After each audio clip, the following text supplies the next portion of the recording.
The wind of the frontier town howled through the crooked street. Dust lifted in swirls, catching in the torn hem of a little girl's dress. She couldn't have been more than 9 or 10. Her hair, dark and tangled, fell in messy strands around a pale face that had already seen too much sorrow. This was Clara, the orphan girl. She stood barefoot near the watering trough, clutching a tin pail that was nearly as big as her. The bucket wobbled in her weak arms, but her determination made her jaw tighten. She was hungry, thirsty, and tired, yet she would not let the townsfolk see her cry. But the townsfolk did see her, and they laughed. "Look at her," a woman whispered sharply from the porch of the general store, her bonnet shadowing narrowed eyes. "Stray dog with no family, no name worth remembering. She should have been gone from this town months ago," another voice said. A man leaning against the post spat into the dust. "Always hanging around, begging scraps. Ain't fit for a place like this." Their laughter was cruel, sharp like broken glass. Clara lowered her head, pretending the sting of their words didn't reach her. But her knuckles whitened around the handle of the bucket. She turned quickly, planning to slip away to the shade of the livery stable. But as she did, a boy about her age darted out from behind a barrel, blocking her path. His smirk was wide, and in his hand he held a stick like a sword. "Well, if it ain't the little rat," he jeered. The other children gathered behind him, emboldened by the adult's disdain. "What are you doing, Clara? Stealing water again? Ain't got enough sense to fetch your own." "I'm not stealing," she said quietly, clutching the bucket tighter. "I just need—" He struck the pail with his stick. The tin clanged loudly, water sloshing out and splattering the dirt. The other children roared with laughter. Clara's lips trembled, but she set her jaw and bent to scoop what water remained. Then a shadow fell across them. The children's laughter died instantly. The townsfolk on the porches grew silent, watching. A man had stepped into the street. He was tall, broad-shouldered, his face half hidden beneath the brim of a worn cowboy hat. Dust clung to the hem of his long coat. His boots thudded against the dirt as he walked, slow and deliberate. At his side, a coiled whip rested like a warning. Across his belt, a revolver gleamed. It was Jonas Hale, the rancher, a man few dared cross. Some whispered he was too harsh, too wild. Others said he carried grief like a stone in his chest, never smiling, never trusting. Jonas stopped beside Clara. His shadow covered her trembling frame. He looked down at the bucket, then at the boy holding the stick. The boy froze, stick lowering. Jonas's voice was deep, steady, and cold. "Did you spill this girl's water?" Silence. No answer. The boy's lip quivered, and slowly he shook his head. Jonas's gaze sharpened, pinning him in place like a nail. "I saw you." The boy dropped the stick, scurrying back toward the safety of the crowd. Jonas turned then, to the porch of the general store, where the murmuring adults had fallen quiet. "Seems you all enjoy mocking a child," Jonas said, his tone cutting like steel. "A child who's got no one to stand for her." The silence grew heavier. No one spoke. A few looked away. Jonas crouched down beside Clara. For the first time, she dared to lift her eyes. Tears brimmed, but she hadn't let them fall. Her small hands shook as she held the dented pail out to him, as though afraid he might strike it away too. But Jonas didn't. Instead, he took the bucket gently from her hands, walked to the trough, filled it to the brim, and set it back in her arms. Then, in a voice loud enough for all to hear, he said, "She's not alone anymore. She's coming with me." Gasps rippled through the townsfolk. Jonas stood, placing his hand firmly on Clara's shoulder. His grip was protective, unyielding. His eyes swept across the crowd, daring anyone to laugh again. And nobody did. For the first time in years, Clara felt a strange warmth spread through her chest. Someone had spoken for her. Someone had stood at her side. The orphan girl wasn't invisible anymore. The town buzzed long after Jonas Hale walked away with Clara at his side. Whispers trailed behind them like dust stirred in the wind. "Has it gone mad?" someone muttered on the saloon porch. "Taking an astray like that. What's he thinking? Poor man's lost his senses. Don't he know that girls curse?" But Jonas didn't look back.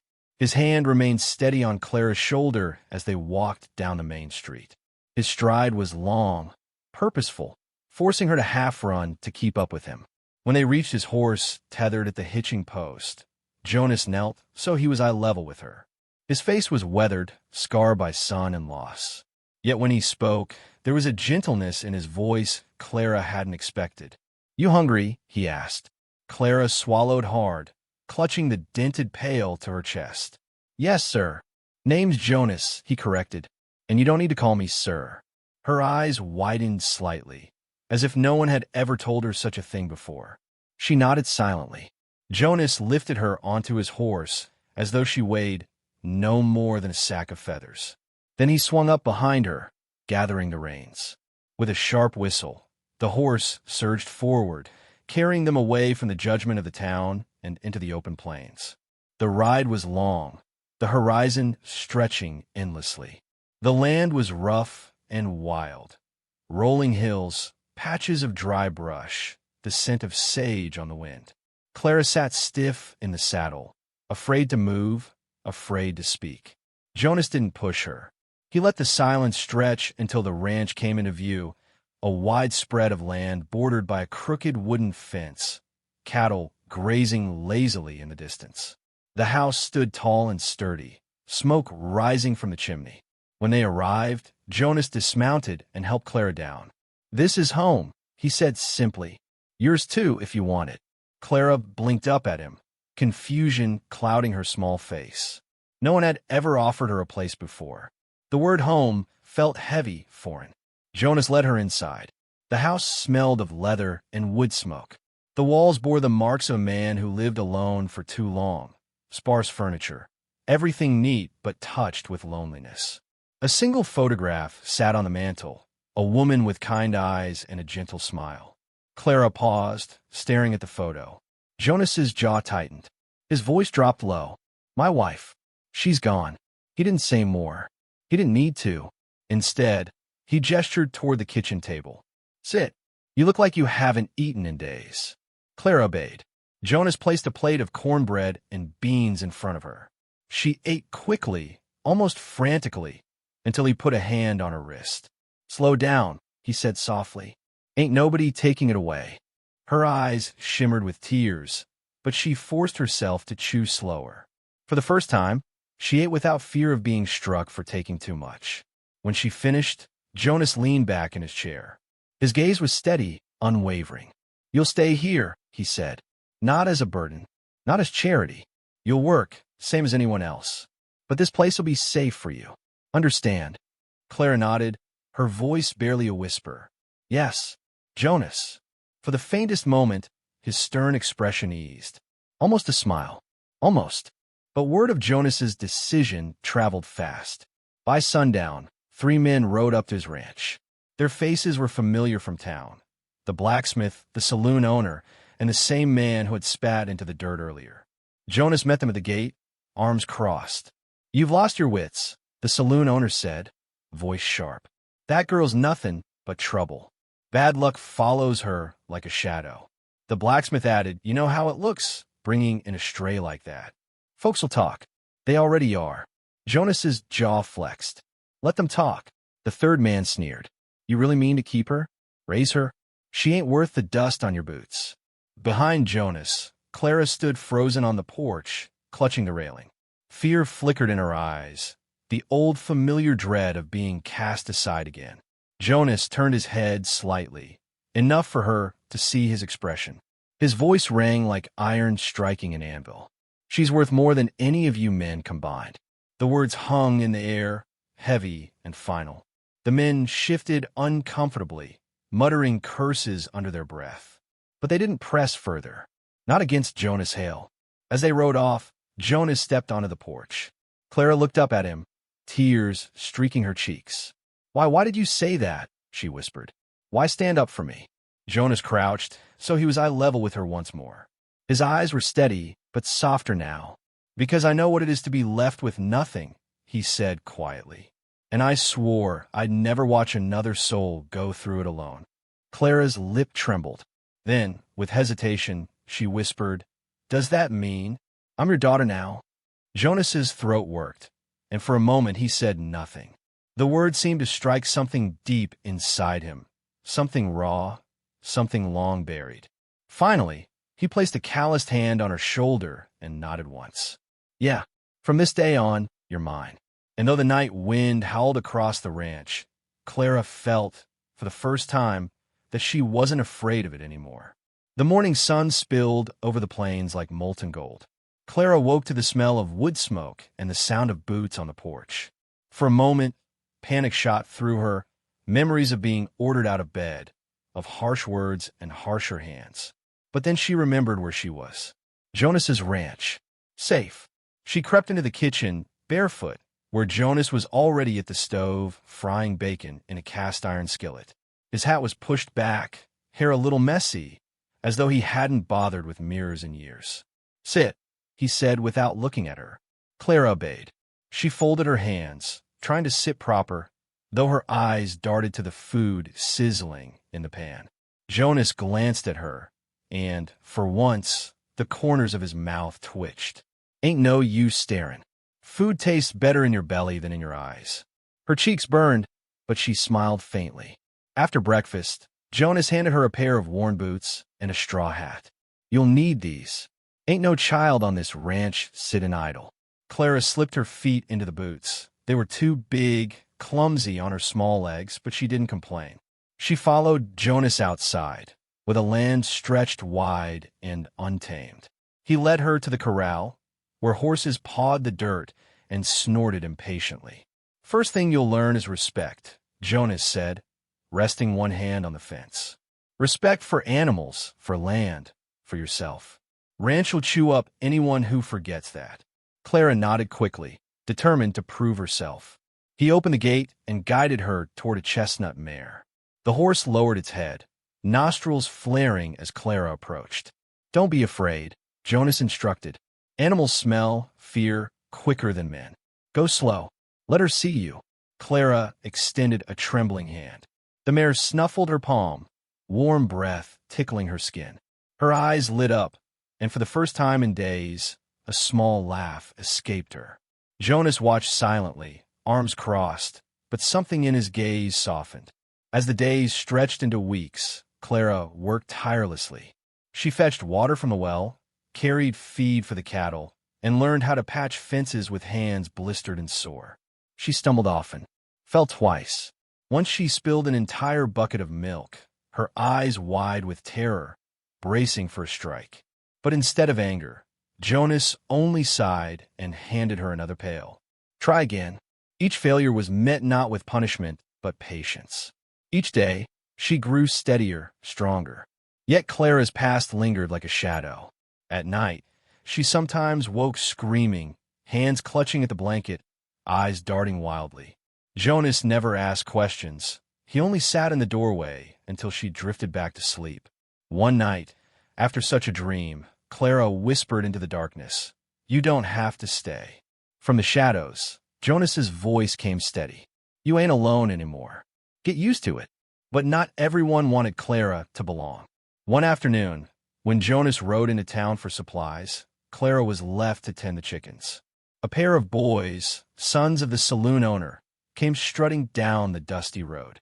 They were older, sneering, with the arrogance of children who knew their fathers ruled the town. "Well," one drawled, leaning against the fence, "if it ain't the cursed girl." Clara froze, clutching a basket of eggs. The other boy smirked. "Here tell every family that takes you in ends up ruined. Maybe Jonas will be next." They laughed, cruel and sharp. Clara's chest tightened. She wanted to shout back, but fear sealed her lips.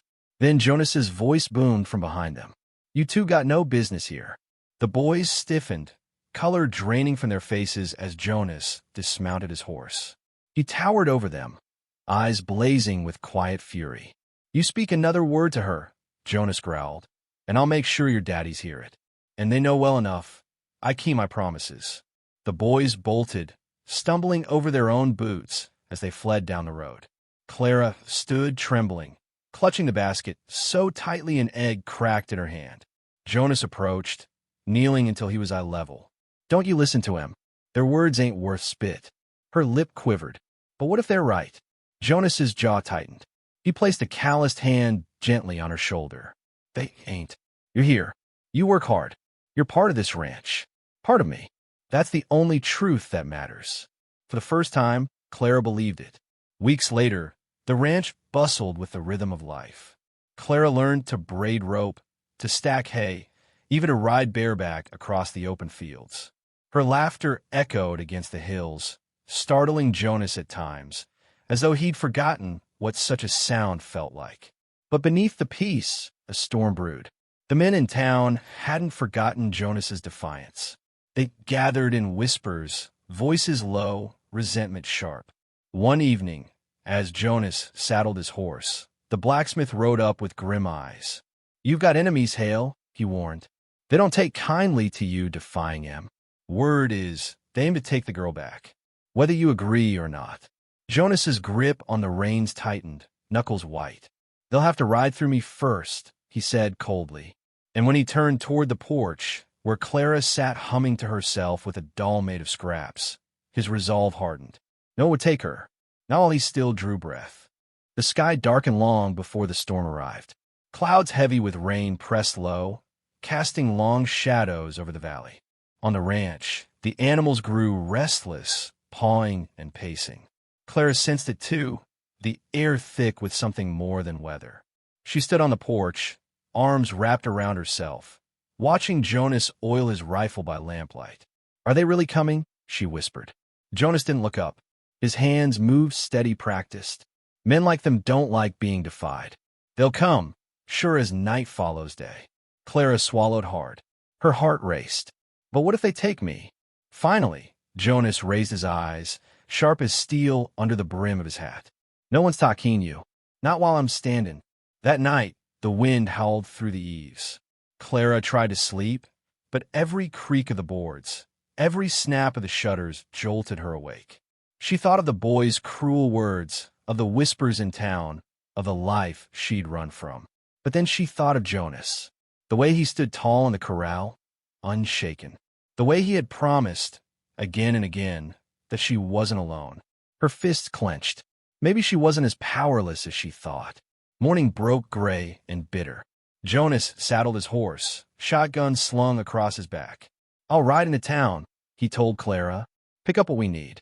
You stay close to the house here." Clara nodded, but unease churned in her stomach.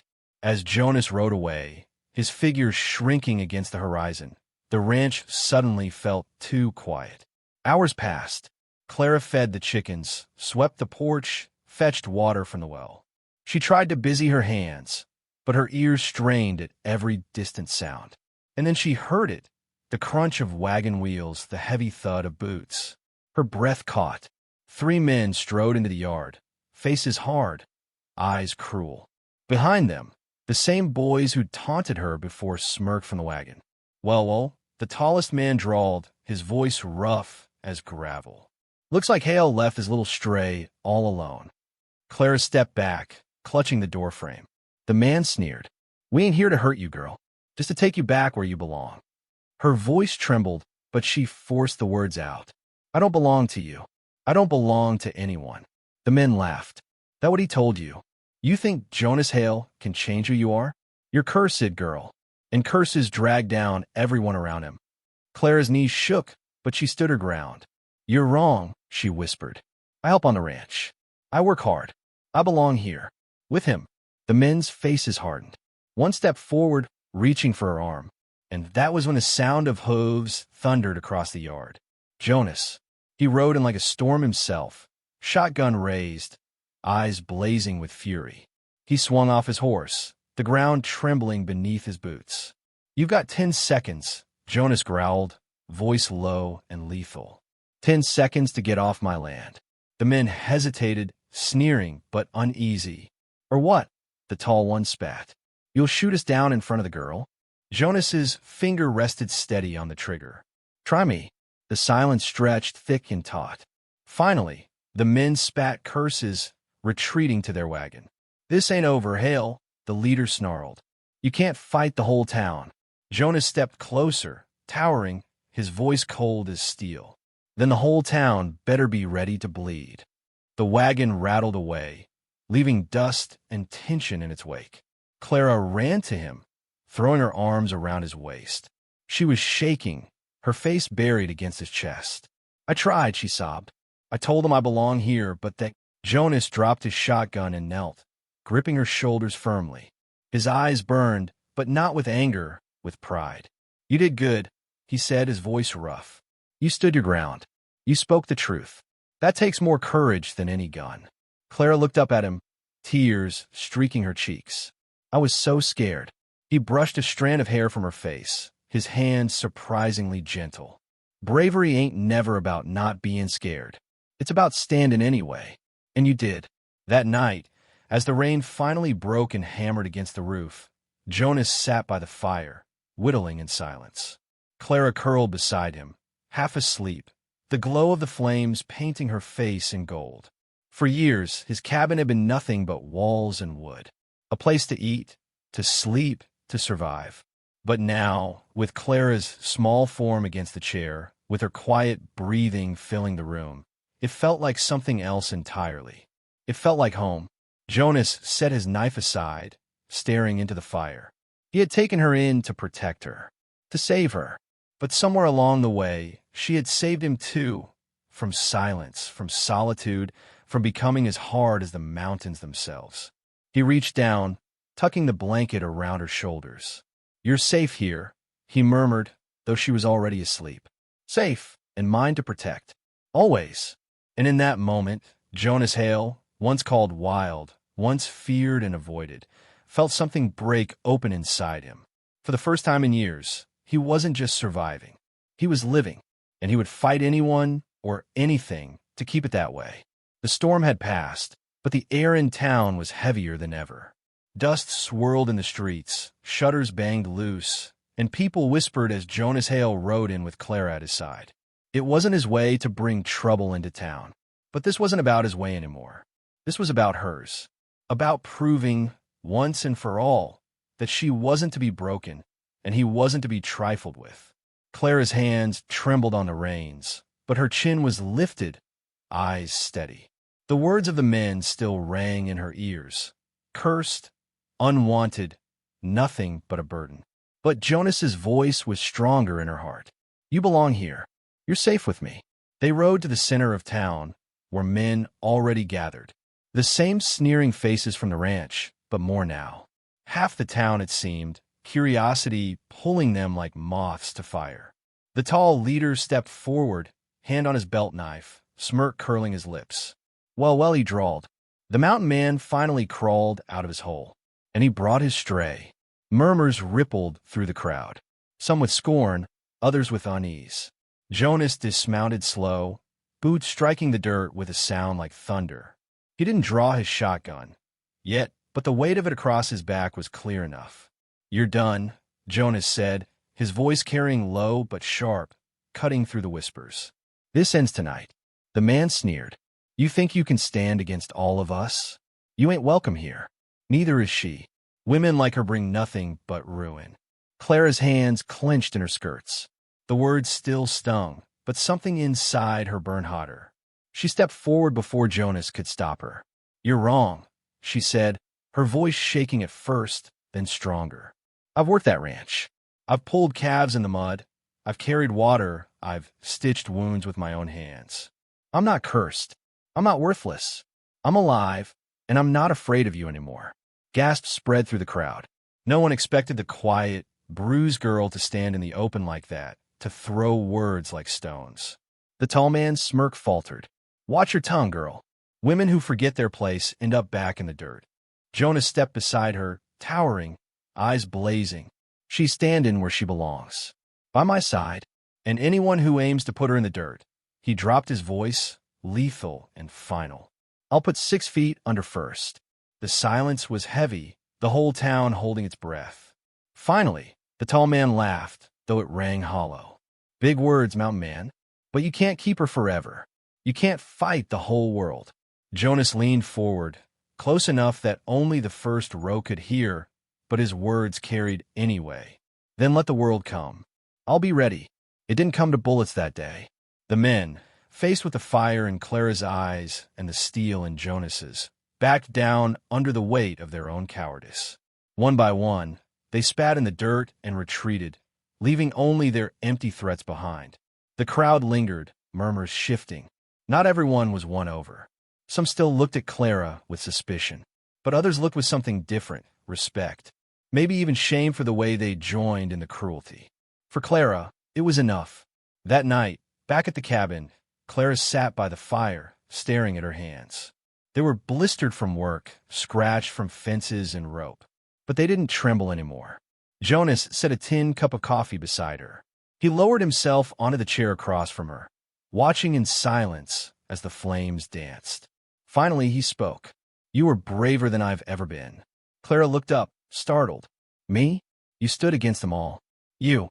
He shook his head, cutting her off gently. "I've fought bears, storms, winters cold enough to freeze a man's blood.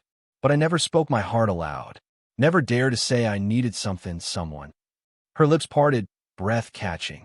His voice dropped, softer now. "But you did. You stood there and told him you belonged. Told him you were worth something. That takes more courage than any bullet I ever fired." Clara's eyes filled, but she smiled through it, small and trembling. "I only believed it because you believed first." Jonas leaned forward, his hand covering hers. His rough palm swallowed her smaller fingers, warm and steady. "Then we'll believe together," he said simply. And in that cabin, with rain dripping from the eaves and the fire crackling low, something shifted. Jonas Hale, once feared, once called wild, wasn't just a man alone anymore. And Clara, once broken, once cast aside, wasn't just surviving anymore. Together, they had carved out something worth fighting for. Home. Seasons changed. The valley bloomed and hardened, as it always did. But the cabin on the ridge was never empty again. Clara's laughter mingled with the neigh of horses and the crack of axes. Jonas's boots no longer echoed in silence, but on a floor shared with her soft steps. And though whispers still carried in town, though suspicion lingered, neither cared. For every cruel word, there was a warm fire waiting, a hand to hold, a voice to remind them. They weren't cursed. They were chosen by each other. And sometimes that was all the world a man and woman needed.